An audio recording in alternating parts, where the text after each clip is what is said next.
everyone, welcome or welcome back. If you're new here, my name's Nena. I help people to declutter their minds and their homes using practical applications of psychology.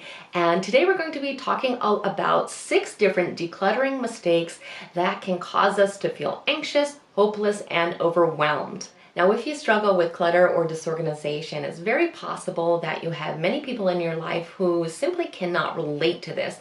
They don't understand why it's such a big deal to clean up, or why it brings up so many negative emotions for you, and why this isn't something that you can just easily take care of, because many people are simply naturally clean and organized, and that is fine. But for many other people, decluttering is something that brings them a lot of stress and anxiety, and yes, negative emotions. So today I wanted to talk about some of the things that we can do to make this process easier for us so that we can experience less overwhelm and less anxiety and make this decluttering journey as easy as possible. So let's go ahead and get started. Now, the first thing is setting unreachable goals. So here we really want to shift our strategy from, the whole garage to one drawer at a time, one small manageable space at a time. So these are things that we can easily accomplish. They don't feel overwhelming, and it's going to really reinforce the fact to us that we are capable of doing this. Many people all of a sudden find that they are very motivated to declutter, so they set out to do their entire bedroom or, another big area, and they realize they're not going to be able to get the whole thing done. They start to get frustrated, they start to get completely overwhelmed. It's too big, there's too many decisions, and so they feel like a failure when that is not the case. It's just the goal itself is problematic. So we want to make sure that we understand that we're trying to build habits here, and habits don't change overnight. So it's better to stick to those small little spaces that we know that we can accomplish, that we can feel great about afterwards. We can even take before and after photos to make ourselves feel even better, but we can feel very accomplished and happy when we get these things done. And I always say it's fine to have a second kind of maybe goal for the day if we get through what we have to get through very, very quickly and we still have time and energy. Maybe we can perhaps do another drawer, but we only want to really commit to doing one thing just in case that is enough for us, if we are overwhelmed and that was plenty for us. But you can have a backup goal just in case you do have that time and energy. But again, don't make it overwhelming for yourself. The second thing to avoid is addressing sentimental items too soon. Now, it is human nature when we start this decluttering process for us to immediately mentally go to a place where we are very anxious because we are thinking about all these sentimental items in our home, all the things that have memories for us that we really don't want to let go of. And we have to remind ourselves that in our homes, there are probably hundreds, if not thousands of items that we could declutter before we even started to address these items. In fact, it would probably be fine to keep most of these items if we were able to let the things go in our home that were no longer serving us. So we have to really assure ourselves that we are the ones in control, that there is no pressure on us to get rid of anything that we don't want to. But we do want to save these types of sentimental items for last, because if we start by picking up these items, we're going to be flooded with memories again, and we're probably going to question whether or not we want to start this decluttering process at all. The third thing to avoid is trying to organize before decluttering. And there are many reasons why this is problematic, but firstly, we put in a ton of work trying to get everything organized and to look nice. We, try to make the house as functional as possible. And maybe it even looks really, really great for a day or two. But because we have too much clutter, this is not something that is sustainable. It is going to get messy very, very quickly, and we are going to feel overwhelmed and defeated once again. And when this happens, we do tend to give up on the idea altogether, and it kind of spirals and gets worse and worse and worse. And the problem is that we're not really addressing the elephant in the room. The elephant in the room is that we have too much stuff. It is impossible for anyone to have a home that looks clean and tidy and organized and relaxing when there is just way too much stuff. I know a lot of people try to put it in bins or boxes and try to make it look as neat as possible, but really it's just crowding us. And for my friends out there who struggle with anxiety, we know for sure through research that delayed decisions and delayed actions greatly contribute to anxiety, which is all clutter really is. It's all delayed decisions and all delayed actions.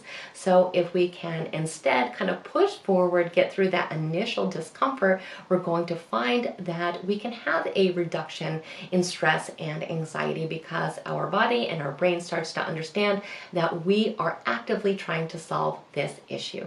Number 4 is letting yourself feel guilty. For many of us, when we start this decluttering process, we can be filled with a lot of guilt because we feel terrible that we wasted money, or that we didn't use an item, or that we are getting rid of something that we think has some kind of value.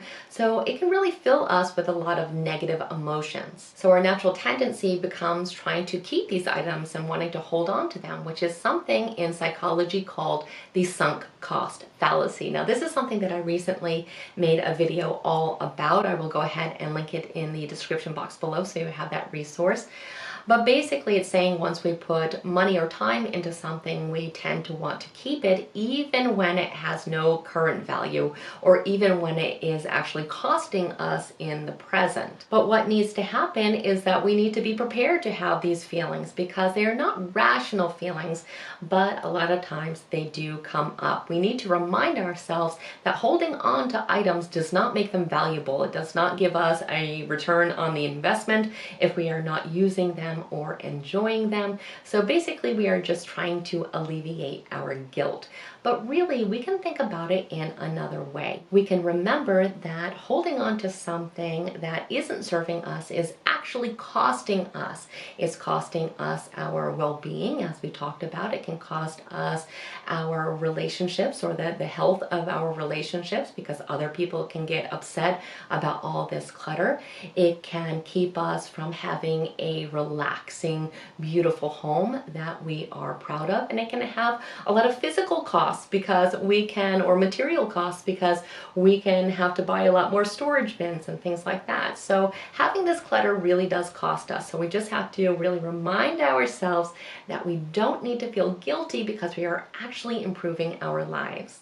The 5th thing we need to avoid is comparison. Now, I know it can be really fun and inspiring to watch a lot of videos where people declutter and their house ends up looking perfect right away, or to try to follow strict lists that people have made about what we should declutter or what we shouldn't ever declutter. But we have to remember that this is our journey. Absolutely, we can use these resources for inspiration, but we can't compare to other people. In the end, the choice is ours. What we declutter, what we don't declutter, how we choose to do this. And we also have to remember that we can't compare someone's end result to the beginning of our journey. Of course, someone else's home looks beautiful and picture perfect if they have been decluttering for years, or if they are a professional declutterer, or if this is an area that they do not struggle in. But realistically, we have to go at our own pace. We have to remember that this is our journey and it may take a long time. It doesn't have to look like somebody else's house. We do not have to make the same decisions as other people. All of these choices are ours to make. And it's entirely possible that it goes a lot slower for us, or it's a lot more challenging for us, or that our home doesn't end up looking like our sister-in-law's or like the magazine picture that we cut out. And we have to tell ourselves that that is totally fine. Progress is progress. It doesn't have to be perfect. We just want it to be better every single time we clean and declutter. We are just making small improvements, and that's really all we can ask of ourselves. In the end, in the long run, it is going to look however we want it to look. So be careful of comparison because your life and your situation is not like anybody else's, and all we are going for is life improvement step by step by step. And the 6th mistake is failing to offer ourselves support and love in this process. If decluttering is something that makes you feel uncomfortable, that you have been dreading and pushing off forever, it's something that brings negative emotions for you, then you want to make sure that you are being extremely gentle with yourself in this process and making sure that you are offering yourself self-love and self-compassion, because sure, maybe it is easy for someone else, but clearly it is not easy for us. And this is why it's so important that we are constantly checking in with ourselves, seeing how we are doing, making sure that this is not becoming too overwhelming for us. We want to make sure that we are truly taking care of ourselves. It's also so important that we reward ourselves and we celebrate this huge progress, because it really is worthy of celebration. This was something that was challenging for us, yet we did it. We went out there and we organized that drawer, or we cleared out that closet, or eventually we cleared out the garage. These are huge milestones. Not only are we decluttering, but we're also proving something to ourselves. We are proving to ourselves that we are capable, that we can handle problems, that we can tackle things in our life that are difficult.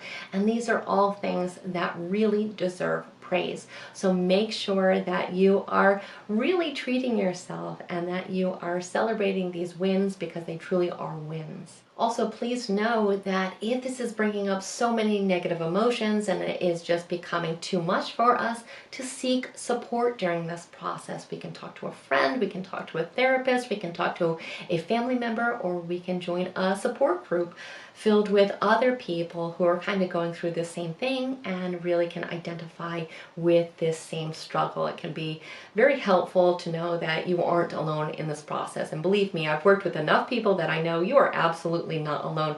Many, many, many people struggle with the same issue. But most importantly, we just have to remember not to give up, because if we keep going, no matter how fast or slow, we are eventually going to learn to create new habits.